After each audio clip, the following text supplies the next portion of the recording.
गिरफ है Lawrence गैंग्र 3 gangster. 3 बंधुक समेत जबत है अन्य अस्त्रशस्त्र।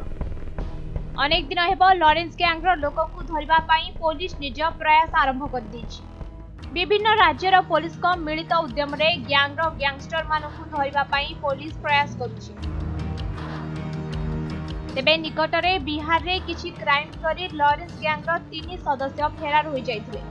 मात्र सेमाने देश बाहर को जाई नथिबार सूचना मिली सारिथिला। तेबे केउठारे रहिछंती एने किछि स्पष्ट खबर मिली नथिला। तेबे गतकाली लॉरेंस गैंग्र सेही 3 अपराधी को मध्य प्रदेश ठारे पुलिस धरिबारे सफल होइछि।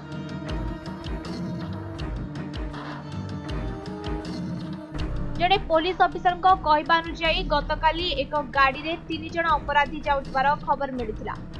किछि समय पुलिस तांको फॉलो करिबा परे धरिबारे सफल होइथिला।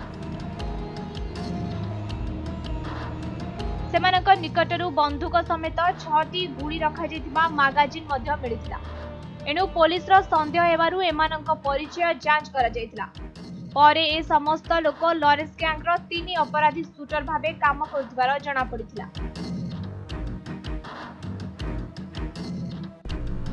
एहीपरि किछि दिन आगरु पंजाब रे मध्य लॉरेंस गैंग्र 2 जण आरोपी को पुलिस गिरफ करथिला।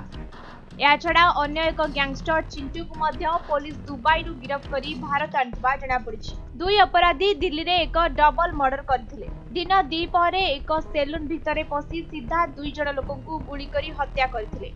ए समस्त घटना सेलून ने लागिथिबा सीसीटीवी रे कैद होइथिला। परे ही प्रमाण को आधार करी पुलिस चिंटू को अनेक जगह रे खोजा खोजी करथिला। मात्र तार किछि पत्ता मिल नथिला। शेषरे गैंगस्टर दुबई रे थिबा जणा पड़िथिला। सेठारु दुबई पुलिस सहायता रे चिंटू को गिरफ करा जायतिला। ब्यूरो रिपोर्ट समय लाइव।